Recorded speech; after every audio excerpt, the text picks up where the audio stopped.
¿Qué tal? Bienvenidos a este nuevo video en el cual vamos a explicar la figura de la cesión de derechos conforme a la legislación civil vigente en la Ciudad de México.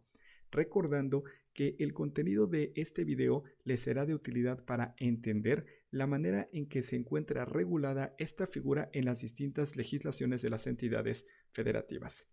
Y comenzaremos con un ejemplo el cual nos servirá de base para entender este concepto de la cesión de derechos. Vamos a encontrar a tres sujetos. El primero se llama Raúl, que para efectos de este ejemplo será el acreedor, en virtud de que Raúl va a celebrar un contrato de mutuo que también lo identificamos con un préstamo de dinero por la cantidad de 10,000 pesos. Esta cantidad será transmitida o será entregada a Juan, que para efectos del ejemplo es el deudor. Sin embargo, tiempo después, Raúl ha decidido que ceder este derecho, en favor de un tercero, es decir, Miguel. Por lo tanto, Miguel se va o se podría convertir en el nuevo deudor con motivo de esta cesión de derechos. Por lo tanto, Juan está obligado ahora a realizar el pago en favor de Miguel.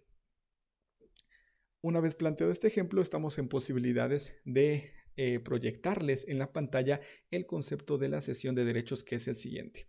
Es un contrato por virtud del cual una persona llamada cedente transmite un derecho a otra llamada cesionario. El concepto es sencillo y vamos a proyectar una vez más la pantalla con los sujetos que intervienen en el ejemplo para identificarlos de una forma más adecuada.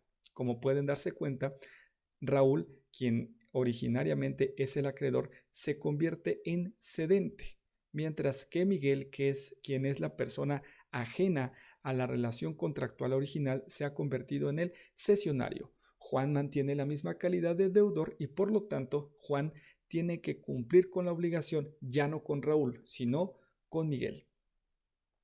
Ahora bien, ¿cuáles son los derechos que pueden ser cedidos? Vamos a encontrar principalmente tres. El primero se refiere a los derechos personales, también conocidos como derechos de crédito, y son aquellos que están relacionados con un contrato, como lo acabamos de mencionar anteriormente, con el ejemplo de Raúl, Juan y Miguel. También puede ser objeto de la cesión de derechos aquellos que estén relacionados con las sucesiones, es decir, los derechos hereditarios. Y posteriormente dedicaremos un video para llevar a cabo una explicación más exhaustiva sobre este tema. Y por último, podremos identificar también los derechos accesorios, por ejemplo, la fianza, hipoteca o prenda. Para entender este último supuesto, vamos a plantear el siguiente ejemplo. Supongamos que ahora la relación contractual deriva de un préstamo o de una apertura de crédito otorgada por una institución bancaria. Esta institución otorga este crédito hipotecario en favor de un sujeto que podríamos llamar también Juan. Sin embargo, tiempo después, el banco decide transmitir este derecho de crédito con garantía hipotecaria en favor de un tercero, que se llama Miguel. En el momento en que el banco transmita este derecho de crédito, también hará lo mismo o tendrá la misma suerte el crédito hipotecario, porque como sabemos, la hipoteca es un contrato accesorio y como dice el principio general del derecho, lo accesorio sigue la misma suerte de lo principal, es decir, si el banco cede el derecho de crédito originario, por ejemplo, el préstamo por 1,000,000 de pesos en favor de Juan, también el banco tendrá que transmitir esta garantía hipotecaria en favor del cesionario. Por lo tanto, este cesionario tendrá derecho a que se le realice el pago y en caso de que no obtenga el mismo, entonces podrá ser efectiva la hipoteca que originariamente celebró el deudor con el banco. Muy bien. Siguiendo en esta misma línea, podemos entender la formalidad de la cesión de derechos. Como regla general, esta cesión se puede hacer en un escrito privado, firmado tanto por el cedente como por el cesionario y además ante la presencia de dos testigos. Sin embargo, si el crédito cedido debe constar en una escritura pública como en el ejemplo anterior, porque como sabemos por regla general, las hipotecas o la garantía hipotecaria debe constar en escritura pública. Entonces, si el derecho cedido consta en escritura pública, la cesión de este también debe constar en escritura pública. Por lo tanto, retomando el ejemplo anterior, la cesión de derechos celebrada entre el banco y el cesionario debe de constar también en escritura pública. Muy bien, ahora, en cuanto a los efectos principales de la cesión de derechos, podemos mencionar los siguientes. El primero es que el cesionario, como ya lo hemos mencionado, se convierte en el nuevo titular del crédito. Es decir, este cesionario, quien en principio era ajeno a la relación contractual, ahora se convierte en el acreedor y tiene derecho a exigir el pago de ese deudor.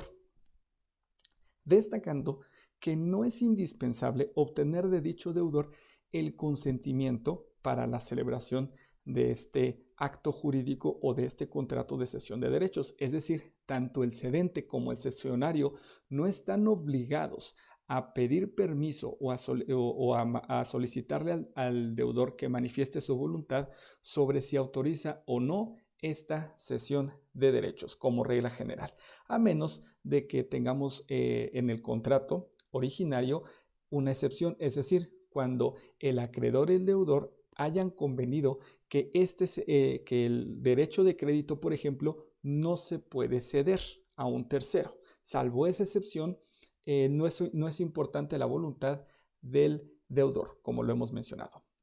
¿Qué otro efecto tenemos? Que se transmiten las garantías accesorias, por ejemplo, la hipoteca, tal y como lo hemos mencionado en el ejemplo anterior.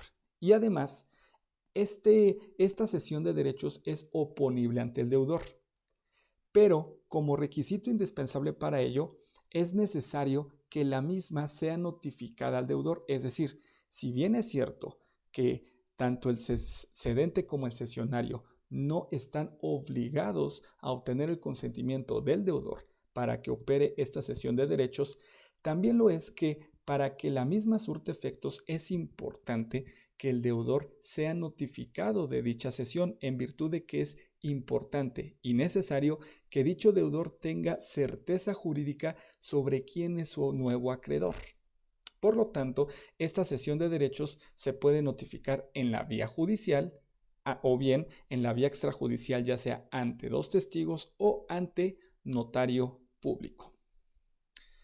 Y también en relación a este último aspecto, es importante mencionar que mientras la cesión no sea notificada al deudor, tal y como aparece en la pantalla, este quedará liberado de su obligación pagando al acreedor originario. Es decir, que si la cesión se celebra, por ejemplo, en el mes de noviembre del año 2020 y la misma no se notifica de forma alguna al deudor, este quedará liberado de su obligación si, por ejemplo, en el mes de diciembre del año 2020 realiza el pago en favor del cedente.